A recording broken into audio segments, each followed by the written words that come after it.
Mesdames et messieurs, ravis de vous retrouver en direct de Milipol sur notre plateau télé, Salon international de la sécurité des États.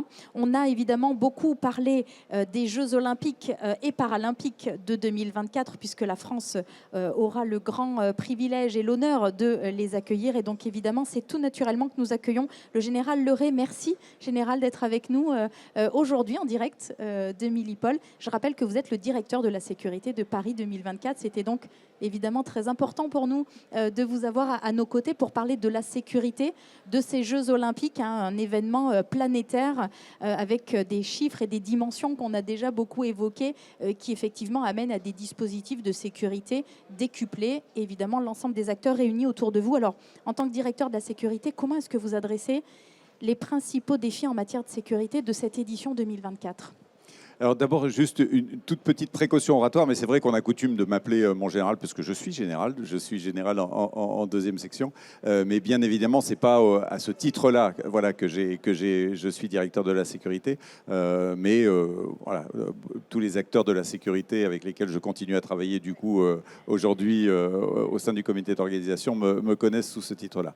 Alors, si je devais résumer un petit peu la façon dont on aborde tous ces sujets, je mettrais ça sous trois termes. Le premier terme, c'est que on fait beaucoup de choses par anticipation.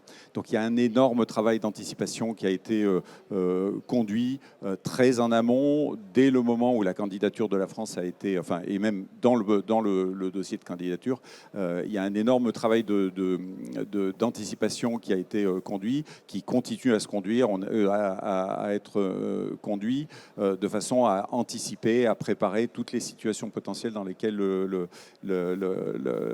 déroulement des Jeux peut se retrouver. Le deuxième mot que j'emploierai, c'est le mot de coordination. La table ronde à laquelle je viens de participer en était, si besoin, une illustration. C'est-à-dire que la sécurité des Jeux, c'est un sport d'équipe. Voilà. Je dirais pas que c'est un sport de masse aussi, eu égard au nombre de personnes qui seront impliquées dans la sécurisation des Jeux, mais c'est surtout un sport d'équipe et un sport qui réclame la coordination étroite de tous les acteurs avec des répartitions de responsabilités très précises. On y reviendra sans doute. Voilà, donc ça c'est le deuxième terme. Et le troisième terme, c'est l'expertise. Nous avons en France la chance d'avoir une expertise tout à fait particulière, reconnue internationalement dans l'organisation d'événements, pas dans l'organisation des Jeux olympiques parce que c'est totalement hors norme, hein. Pour mémoire, je rappelle que la dernière fois que la France a accueilli les Jeux Olympiques, c'était 1924, donc ça date un peu. Il y a peu de mémoire de gens qui ont officié dans le cadre des Jeux de 1924. Mais donc nous avons un gros volet expertise. Nous allons chercher les expertises partout où elles existent. Dans le domaine de la sécurité en particulier, voilà, nous recrutons les meilleurs dans chacun des domaines. Et nous avons aussi, en matière d'expertise, un acteur extrêmement important qu'on oublie souvent lorsqu'on parle des Jeux à l'échelle d'un pays, c'est le Comité international olympique, qui est d'une certaine manière un peu le garant de la mémoire et des principes d'organisation des Jeux, et qui, lui, engrange la mémoire des Jeux successifs et est capable d'apporter son expertise, de nous orienter, de nous dire attention, tel ou tel type de sujet, vous allez être confronté à telle difficulté, parce qu'à Londres, parce qu'à Tokyo, parce qu'à Pyeongchang, etc., ils ont été confrontés à le même type de difficulté. Effectivement, et le Comité international olympique qui vous a rendu visite juste avant l'été et qui s'est dit particulièrement satisfait de l'état où vous en étiez dans la construction, en tous les cas dans ce qui était attendu à cette échéance. Et donc, il faut évidemment le rappeler. Vous avez parlé de coordination des acteurs et puis aussi de répartition de responsabilités. C'est évidemment important pour que tout ce dispositif réponde aux enjeux de ces Jeux. Comment s'opère aujourd'hui cette répartition des responsabilités ? Alors, il y a une répartition, je dirais, qui est propre à l'organisation des grands événements sur le territoire national. En France, ça n'est pas la même au Japon, ça n'est pas la même en Grande-Bretagne. Et donc, en France, de manière très schématique, l'organisateur est en charge de la sécurité des abords immédiats des sites, du périmètre de site et de l'intérieur du site. Tout ce qui est à l'extérieur, c'est la responsabilité de l'État. Mais forcément, lorsque vous juxtaposez, comme ça va être le cas en particulier par exemple sur le territoire de Paris, comme vous juxtaposez les sites les uns à côté des autres, il y a évidemment des coactivités et des imbrications, des recoupements voilà, qui nous obligent d'une certaine manière à avoir un niveau de coordination particulièrement important. L'État a certaines responsabilités. Les opérations de déminage, par exemple, c'est de la responsabilité de l'État. Les responsabilités de la lutte anti-drone, c'est l'État. Voilà. L'organisateur a d'autres responsabilités. Et donc, cette coordination se fait vraiment au quotidien, avec cette particularité que c'est un événement qui, contrairement à ce qu'on peut penser, ne va pas se limiter à 2 fois 15 jours, la durée des Jeux Olympiques et des Jeux Paralympiques, mais ça commence très en amont. Ça commencera sur la partie du territoire national dès le 8 mai, avec l'arrivée de la flamme à Marseille. Ça va s'étendre sur 64 départements de France et d'outre-mer, de métropole et d'outre-mer. Donc voilà, ça va concerner un certain nombre de sites. La période de transition entre les Jeux Olympiques et les Jeux Paralympiques, ça ne s'arrête pas parce qu'on va transformer un certain nombre de sites pour les adapter aux besoins des Jeux Paralympiques. Donc en fait, c'est quand même un événement qui va s'étaler. Alors, de manière schématique, il va même commencer avant le 8 mai parce qu'on va prendre possession d'un certain nombre de sites et les Parisiens, par exemple, vont commencer à avoir des sites qui vont commencer à être installés sur le pavé parisien avant cette date du 8 mai. Mais voilà, donc ça va s'étaler et entre guillemets, dès qu'on commence à travailler, dès qu'on commence à installer des sites, il y a des enjeux de sécurité.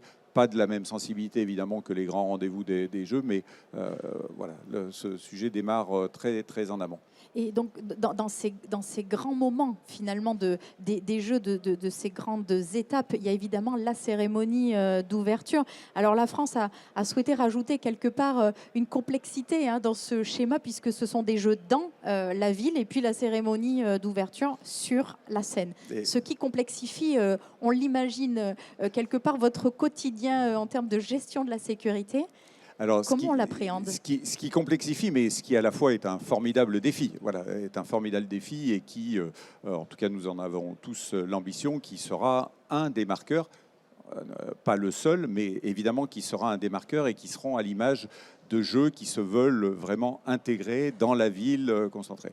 Donc évidemment, cette cérémonie, elle va s'étaler sur plus de 6 km de longueur de scène, de part et d'autre, et donc elle va présenter des enjeux tout à fait... C'est un site de compétition taille XXL, voilà, et évidemment, la dimension de ce site, le volume des moyens qui vont devoir être consacrés à la sécurisation de cet événement sont en soi une gageure.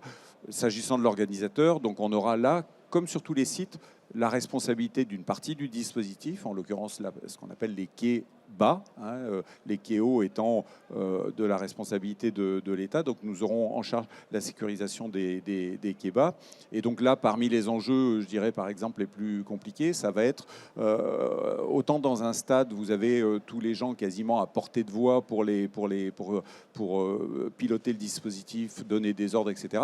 Là, on aura un dispositif qui sera étalé sur 2 fois 6 km de quai sur chaque rive et qui donc pose des problèmes organisationnels, des problèmes de commandement, de coordination tout à fait hors normes. Mais voilà, nous trouvons les solutions et ça fait partie des avancées, des progrès que ce type de rendez-vous tout à fait exceptionnel va permettre d'apporter à la communauté de la sécurité d'une manière générale. Alors nous sommes à quelques centaines de jours maintenant de ce grand rassemblement. Quelles sont les prochaines étapes ? Alors, c'est difficile d'isoler une étape parce qu'en fait, c'est un marathon qui se fait à la vitesse d'un sprint, les Jeux Olympiques. Voilà. Donc moi, pour ma part, je suis rentré dans l'aventure il y a 3 ans, juste après avoir quitté mon poste précédent de gouverneur militaire de Paris. Dans un premier temps, je n'ai pas fait de la sécurité. D'ailleurs, je n'ai pas fait que de la sécurité et j'ai pris la direction de la sécurité au mois d'avril. Mais en fait, il ne se passe pas de semaine avec des jalons supplémentaires. Alors, si je devais, par exemple, citer parmi les jalons intéressants, nous avons, enfin intéressants, plus rares que les autres, nous avons, par exemple, organisé un séminaire international sur la sécurité au mois de juillet, qui a permis de rassembler presque 200 délégations, représentants de délégations étrangères différentes, avec des responsables d'entreprises, de nos partenaires, etc. Et donc, c'est un moment où on diffuse beaucoup d'informations, où on rassure ceux qui ont besoin de l'être, où on confirme le sérieux avec lequel on prépare, où on affiche une coordination étroite, parce que c'est des rendez-vous auxquels participe l'État également en masse, hein, qui vient indiquer à la communauté des délégations internationales comment les choses vont se passer, comment ça va circuler, comment on va contrôler les accréditations, etc. Et donc nous avons un autre rendez-vous de ce type au mois d'avril prochain, où là encore, nous aurons toutes les représentants des délégations olympiques et paralympiques qui viendront, à qui on présentera un certain nombre de choses, la façon dont les Jeux seront sécurisés, et qui, nous n'en doutons pas, nous poseront des questions sur la cérémonie d'ouverture, mais les transports, enfin la sécurité du quotidien, raison pour laquelle l'État, d'une manière générale, aborde ces sujets de sécurité, non pas sous le seul angle de la sécurité, mais aborde également, avec le plan zéro délinquance, par exemple, voilà, de façon à créer un environnement de sécurité qui bénéficiera évidemment au bon déroulement des Jeux, mais qui bénéficiera d'une manière générale à tous les gens qui vivent également sur le territoire francilien. Et donc, quelque part, à travers ce que vous êtes en train de partager avec nous, on perçoit cette notion d'héritage. L'héritage qui, évidemment, est très fort aujourd'hui dans la proposition de valeur de Paris 2024 et puis des éditions, bien sûr, qui vont suivre. Quel serait l'héritage que vous souhaiteriez, que vous espéreriez pouvoir laisser en matière de sécurité de cette très belle édition, on n'en doute pas, 2024 ? Alors vous avez raison, l'héritage en plus c'est vraiment au cœur de ce projet de Paris 2024, hein, dans toutes les dimensions, développement durable, enfin vraiment dans toutes les dimensions. Dans le domaine de la sécurité, c'est un peu, d'une certaine manière, déjà l'héritage, l'expérience française qui a fait qu'on a attribué ces Jeux à la France, considérant qu'elle avait déjà démontré, en quelques occasions, avec pas mal d'ess, sa capacité à organiser des grands événements. Certes, pas des Jeux Olympiques, parce que personne n'a vraiment enfin, il est extrêmement rare les pays qui ont l'opportunité dans un laps de temps d'une vie humaine d'organiser deux éditions des Jeux. Mais donc, si on devait avoir l'ambition de laisser un héritage, je pense que c'est ça, c'est, je dirais, montrer d'une certaine manière au monde entier, et, enfin, puisque le monde entier participe, hein, 206 délégations étrangères différentes qui vont participer au jeu, c'est de montrer la capacité de la France à innover, à se mettre à la hauteur, à l'échelle des besoins de sécurité d'un événement comme celui-là. Encore une fois, la barre est très très haute, à développer tout ce qui concerne la coordination. C'est un sujet sur lequel on revient régulièrement, mais je pense que alors la coordination, on n'a pas attendu d'organiser les Jeux pour se coordonner, mais d'une certaine manière, il y a une pression, une exigence, un niveau d'exigence supplémentaire qui fait qu'on aura progressé à n'en pas douter dans le domaine de la coordination, dans le domaine de la confiance mutuelle. On peut évoquer par exemple la sécurité privée, qui est sorti un peu sinistré de la période du Covid et de la disparition un peu de tous les événements, et donc on a eu une fuite, et donc c'est une filière qui est en train de se reconstituer, de se reconstruire, de remonter en puissance. Voilà, donc tout un tas je dirais d'éléments d'héritage, et puis surtout, enfin, je dirais de manière, ça n'est pas une pirouette, mais si un héritage, ce serait qu'on ne se souvienne des Jeux sans aucune dimension, sans lien avec la sécurité. C'est-à-dire que la sécurité soit tellement transparente et qu'il ne se soit tellement rien passé, si j'ose dire, qu'on ne retienne que la fête, que la cérémonie d'ouverture, que les nombreuses médailles que nos athlètes vont remporter. Là, je n'y peux pas grand-chose. L'organisateur n'y peut pas grand-chose, malheureusement. Mais voilà, et en tout cas, tous les acteurs de la sécurité qui travaillent avec moi au quotidien, on est déjà une centaine à travailler sur ce projet dans le seul domaine de la sécurité. Voilà, leur ambition, c'est qu'on ne parle pas de nous une fois le coup d'envoi donné, si j'ose dire, des Jeux Olympiques.